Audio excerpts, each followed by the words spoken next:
नमस्कार. VGL कुकिंगमध्ये तुम्हा सर्वांचं खूप खूप खूप स्वागत. आज आपण बघणार आहोत मिक्स वेज पॅटीस. त्यासाठी लागणारं साहित्य आपण पाहूया. सगळ्यात प्रथम उकडलेला बटाटा, 3 मध्यम आकाराचे बटाटे उकडून ते बारीक किसणीवर किसून घेतले आहे. आता त्याच्यात लागणाऱ्या भाज्यांमध्ये आपण हिरवा वाटाणा आणि थोडेसे कॉर्न असं उकडून घेतलेलं आहे.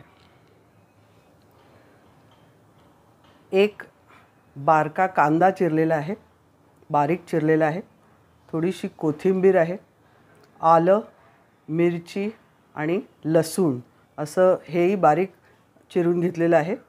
तसंच हे काजू आहेत, हेही बारीक चिरून घेतले आणि थोडंसं अर्धा चमचा बटर घेतलेलं आहे.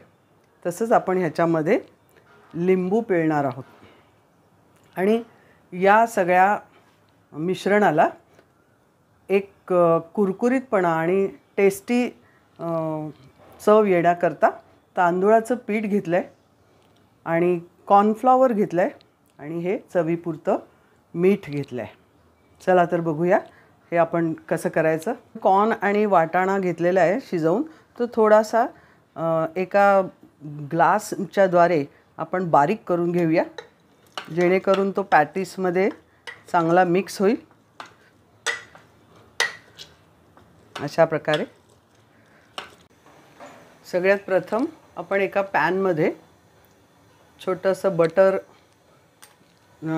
टाकायचं आहे आणि त्याच्यावर हे जे आयटम आहेत आपण घेतलेले, त्यातला काजू, लसूण आणि कांदा हे थोडंसं बटरवर आपण फ्राय करून घेणार आहोत.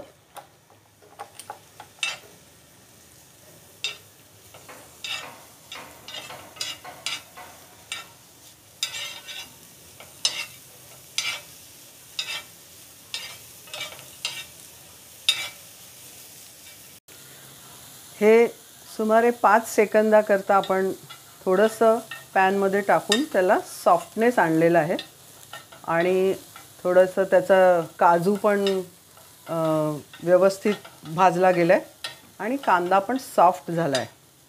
तर हा लाल वगैरे किंवा गुलाबी असा काय करायचा नाही आहे, पण थोडा मऊसरपणा त्याला आला की तो पॅटीसमध्ये सहजगत्या मावू शकतो, सामावू शकतो, म्हणून आपण हे केलेलं आहे.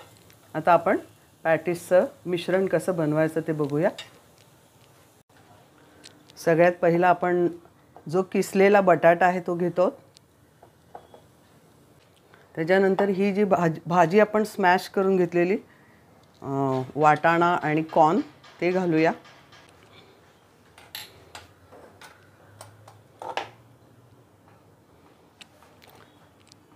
त्याच्यानंतर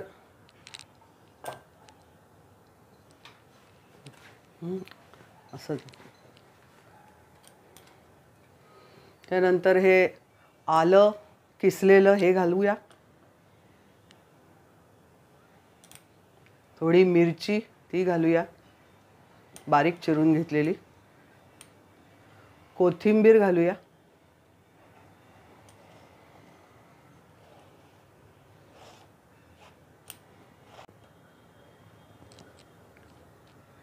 हे पॅनवर जे आपण गरम केलं होतं कांदा, काजू आणि थोडा लसूण तोही आपण घालूया.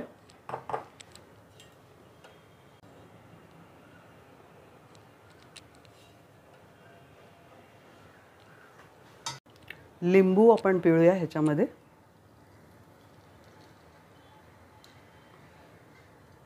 अर्धा चमचा मीठ घालायचं आहे.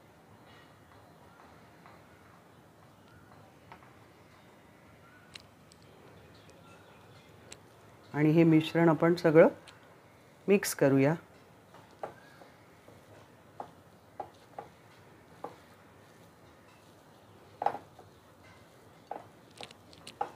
थोडेसे सुखे मसाले आपण घालणार आहोत. हे अर्धा चमचा धना पावडर, पाव चमचा जिरा पावडर,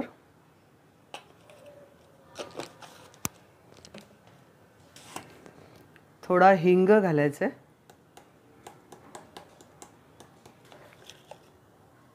हळद घालूया आणि अर्धा चमचा तिखट घालूया.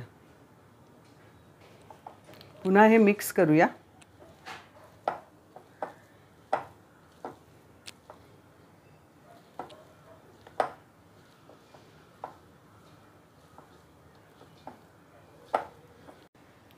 आपण हे जे तांदूळाचं पीठ घेतलं होतं ते सगळ्यात प्रथम 2 चमचे घालूया.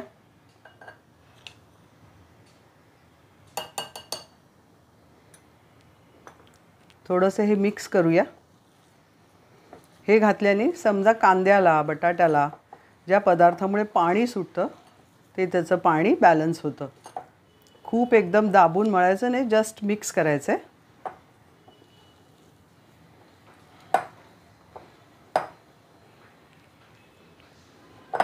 अजून 1 चमचा चालेल तांदूळाचं पीठ.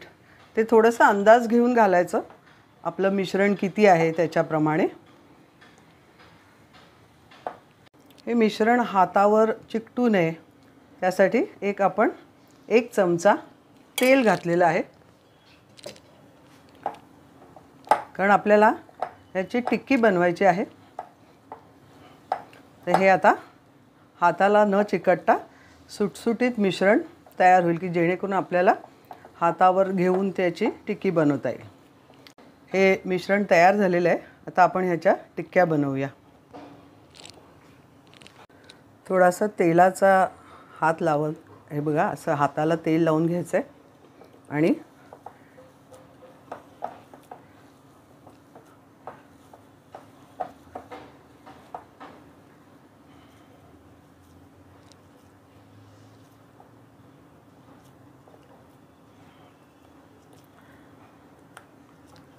अशा प्रकारे टिक्की बनवायची आहे. अजून एक बनवूया.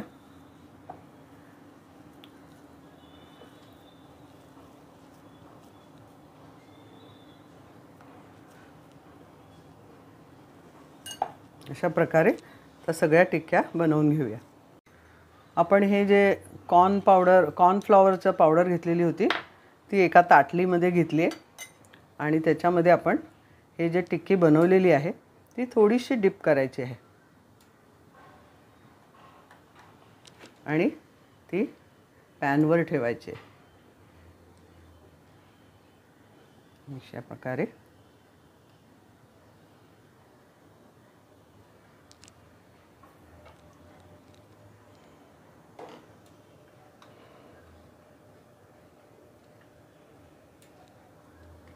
गॅस बारीक ठेवलेला आहे.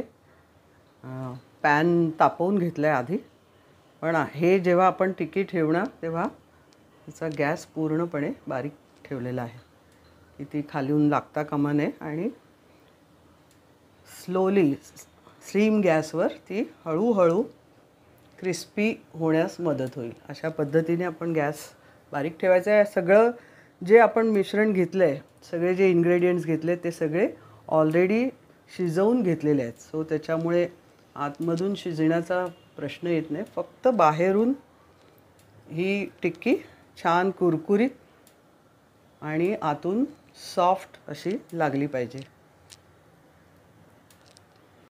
ही टिक्की आपण पॅनवर ठेवलेली आहे. आता आपण त्याच्या भोवती थोडंसं तेल सोडणार आहोत.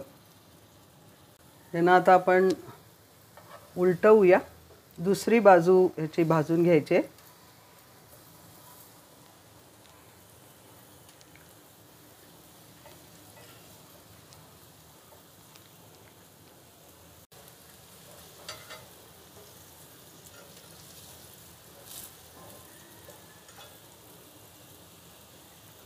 एक बाजू झाली, आता आपण दुसरी बाजू शेकून घेऊया.